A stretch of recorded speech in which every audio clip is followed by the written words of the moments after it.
আসসালামু আলাইকুম। দেখেন এরা কি সুন্দর দক্ষ কারিগর। এদের কর্মকাণ্ড দেখে অবশ্যই আমাদের কিছু ভাবার আছে, আর ভাবার মাঝেই অবশ্যই শিক্ষণীয় কিছু পাবেন। শক্ত মাটি থেকে কি নিখুঁতভাবে কত সুন্দর করে তার বাসস্থান তৈরি করছে। আমরা তো দূর থেকে শুধু তাদের সৌন্দর্যতাই দেখতে পাই, আর এই সৌন্দর্য তৈরি করতে যে তাদের কত সময় কত শ্রম এখানে ব্যয় করতে হয় কেবলমাত্র তারাই জানে।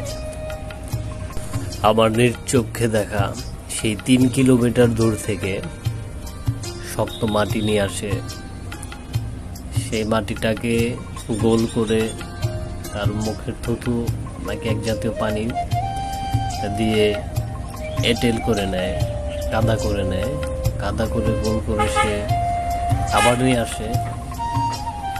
আসে দেখেন কি সুন্দর নিখুঁত আকৃতি দিচ্ছে। পরম মনে দেখতে দেখতে প্রায় হয়ে গেল তার বাসস্থান, অর্ধেকের মতো হয়ে গেছে। দেখা যাক বাকিটাও আমরা দেখবো ইনশাআল্লাহ। দেখেন বাসাটার প্রায় 5 ভাগের 3 ভাগ হয়ে গেছে। বাকিটা এখন সে উড়াল দিয়ে আবার মাটি সংগ্রহ করতে গেল। দেখা যাক। এই দেখেন কি সুন্দরভাবে মাটি সংগ্রহ করে নিয়ে যাচ্ছে। শক্ত মাটিকে সফট করতেছে, কাদা মাটিকে করতেছে। এই তো প্রায় হয়ে গেছে শক্ত মাটিকে গোলাকার ধারণ করা। এবার সে চলে যাবে তার বাসার উদ্দেশ্যে, বাকি অংশটা করবে।